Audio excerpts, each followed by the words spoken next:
Saludos hermanos y bienvenidos a este canal de Reflexiones Cristianas. Bienvenidos a todos los suscriptores, a todos los miembros, a todos los que nos escucháis por primera vez. Gracias por vuestra compañía.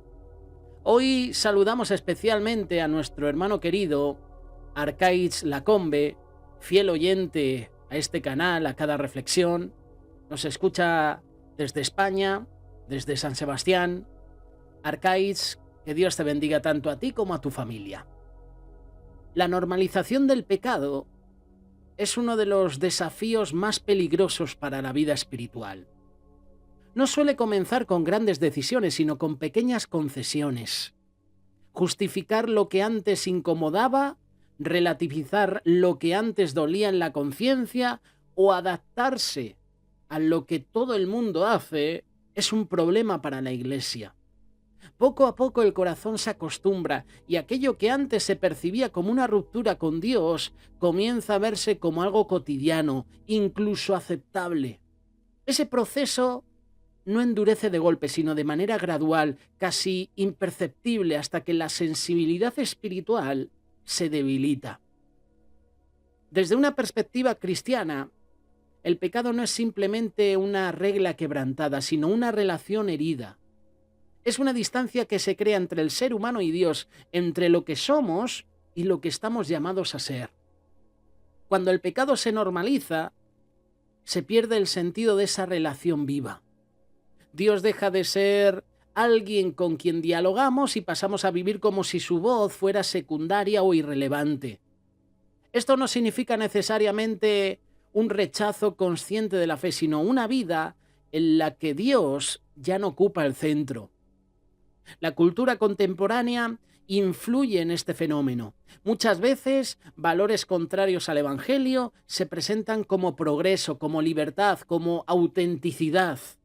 En ese contexto, resistir las normalizaciones del pecado requiere discernimiento. No todo lo que es socialmente aceptado es espiritualmente sano. El cristiano está llamado a vivir en el mundo, pero sin dejar que el mundo le moldee. Esto implica una tensión constante.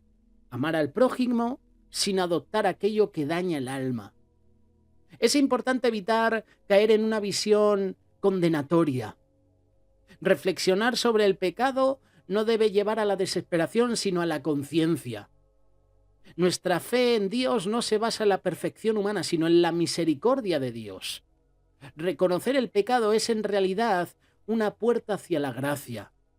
Cuando dejamos de ver el pecado como algo serio, también dejamos de valorar el perdón. Y cuando el perdón pierde importancia, la cruz pierde su significado.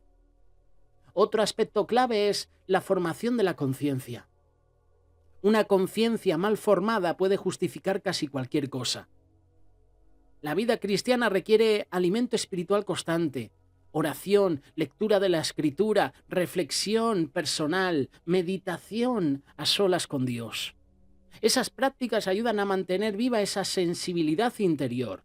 No se trata de vivir con miedo, sino con claridad. La verdad, cuando se busca sinceramente, ilumina incluso aquellas áreas que preferiríamos ignorar.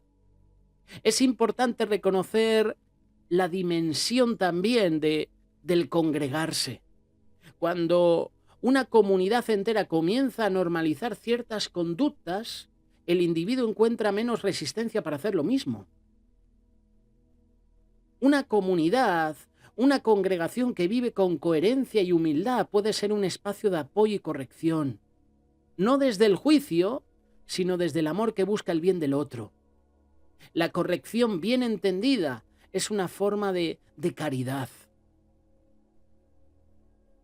La humildad juega también un papel importante. Nadie está completamente libre de caer en la normalización del pecado. Pensar lo contrario puede llevar a una falsa seguridad o incluso a la hipocresía.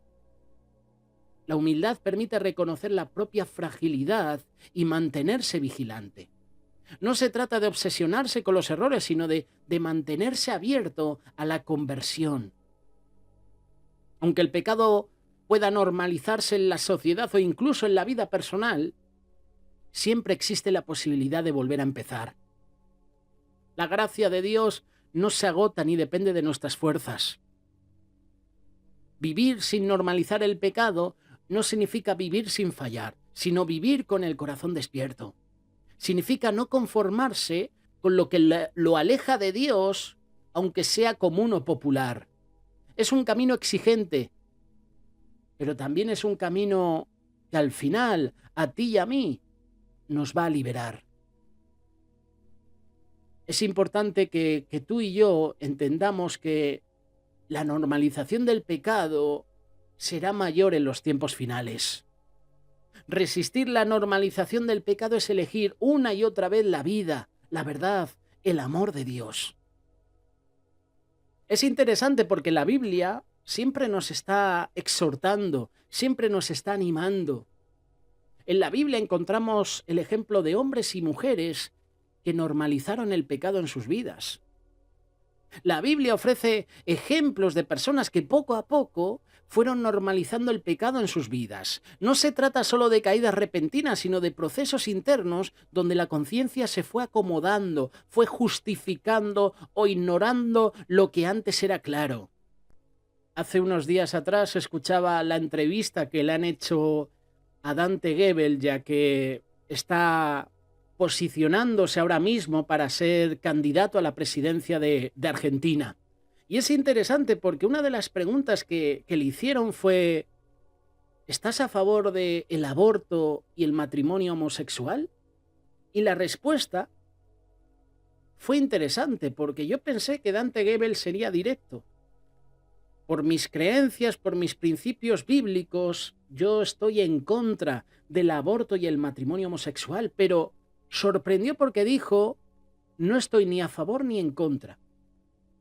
¿Cómo es posible esto? Y esto va muy en relación con esta reflexión. Normalizar el pecado, justificarlo, ignorarlo. Los ejemplos que hay en la Biblia, y este ejemplo que te estoy poniendo de Dante Gebel porque ha sido lo más actual, estos ejemplos que te voy a presentar no están para condenarnos. De hecho, Dios ha permitido que conozcamos su historia no para condenarnos, sino para advertirnos, para enseñarnos, para mostrarnos cómo el corazón humano puede desviarse incluso cuando conoce a Dios. Uno de los casos más conocidos es el del rey David.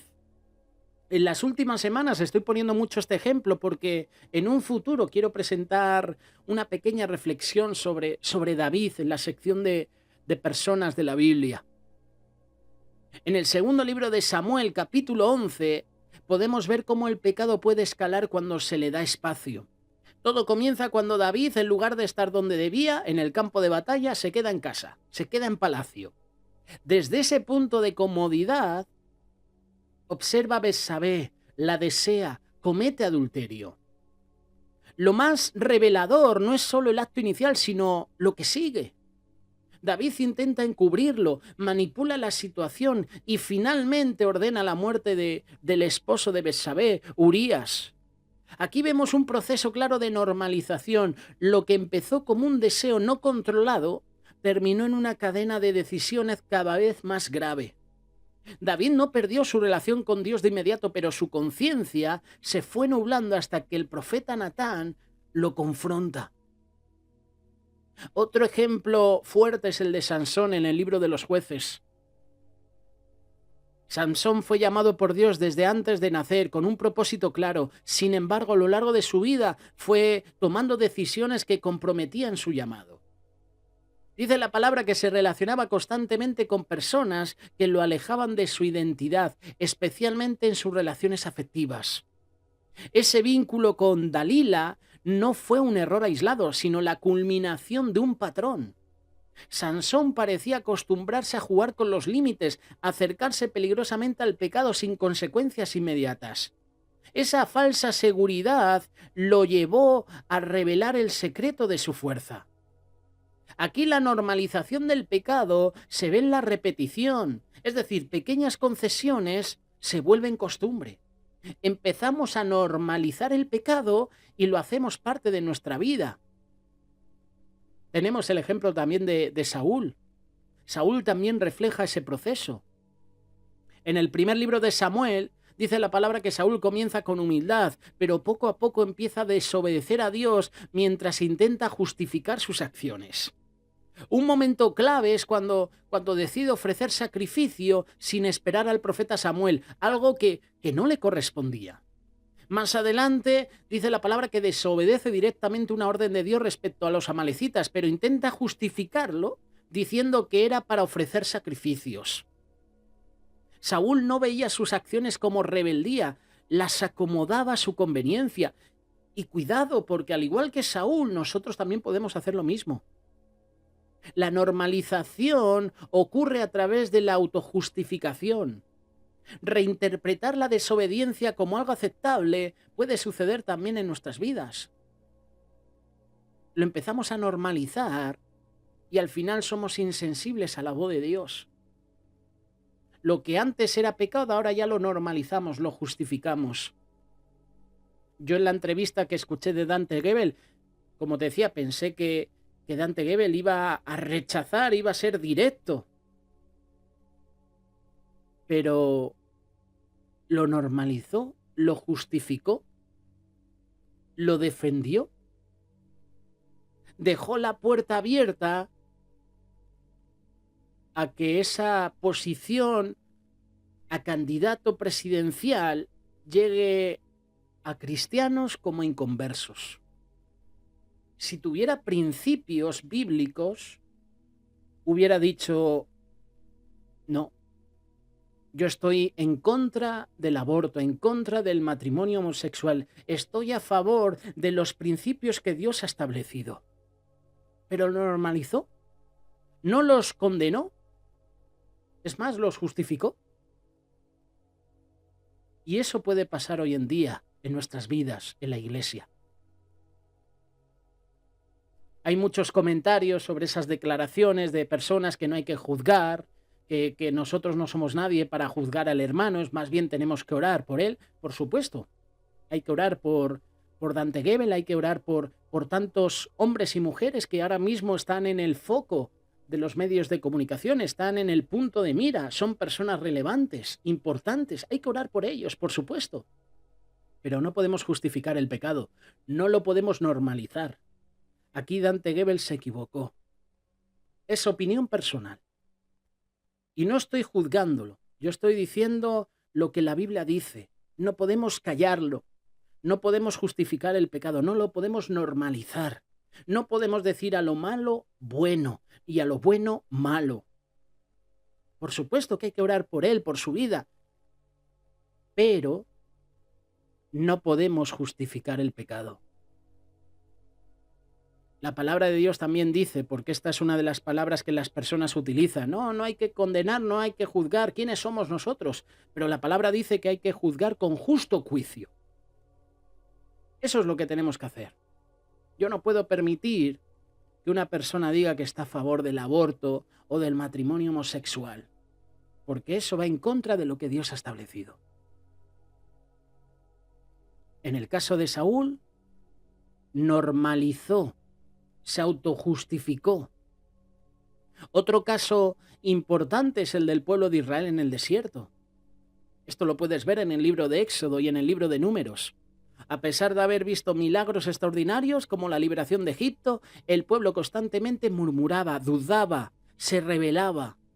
Con el tiempo esas actitudes se volvieron frecuentes, casi normales. La queja dejó de ser algo ocasional para convertirse en una respuesta habitual. Incluso llegaron a desear volver a la esclavitud.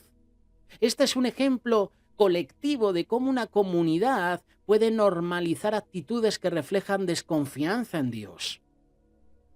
Estos son ejemplos que vemos en el Antiguo Testamento, pero también en el Nuevo Testamento encontramos advertencias. Un ejemplo es el de Judas Iscariote. En el Evangelio de Juan se menciona que Judas robaba del dinero común, del dinero del ministerio de Jesús. Y ese detalle, aparentemente pequeño, revela un patrón. Antes de la traición final, ya había una práctica oculta que probablemente se justificaba con el tiempo. La traición de Jesús no surgió de la nada, fue el resultado de un corazón que se fue endureciendo progresivamente. La normalización del pecado aquí es interna, es silenciosa. Tenemos también el ejemplo de los fariseos, un grupo más que un individuo. En los evangelios, por ejemplo, el evangelio de Mateo, Jesús los confronta porque habían llegado a normalizar una religiosidad vacía. Cumplían normas externas, pero habían perdido el sentido de justicia, de misericordia, de humildad. Lo preocupante es que no veían su condición. Pensaban que estaban bien, y este es uno de los peligros más profundos, cuando el pecado se disfraza de virtud. Todos estos ejemplos tienen algo en común. El pecado no se presenta de forma evidente desde el inicio, se introduce poco a poco, se justifica, se repite y finalmente se integra en la vida. La conciencia, si no se cuida, se adapta. Por eso la palabra de Dios insiste tanto en la vigilancia interior.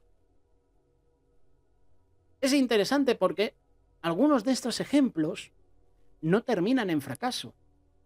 En muchos casos, como el de David, también hay arrepentimiento. Y esta es la clave. La Biblia no solo muestra la caída, sino también la posibilidad de restauración. La diferencia no está en no fallar nunca, sino en cómo se responde cuando se reconoce el error. Y eso es lo que hizo David. Qué bueno que tú y yo reflexionemos sobre estos personajes, estos hombres, no para juzgarlos, sino para mirarnos en ellos. Porque sus historias siguen vigentes, porque describen procesos humanos universales. La normalización del pecado no es algo lejano o antiguo, es una realidad presente que requiere atención constante.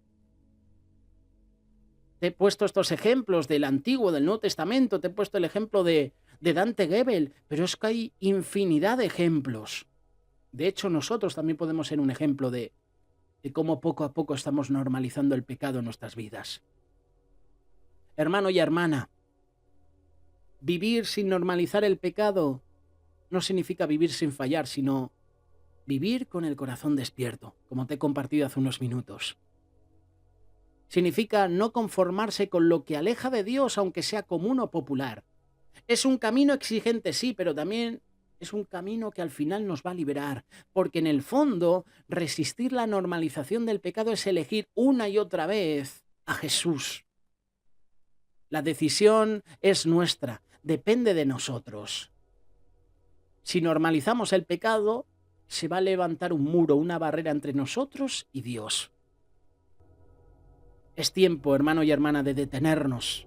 Es tiempo de no justificar, de no normalizar el pecado, porque si lo hacemos, seremos como estos hombres de la Biblia que al final se destruyeron. No hubo arrepentimiento. Que eso no pase con nosotros. Que Dios te bendiga.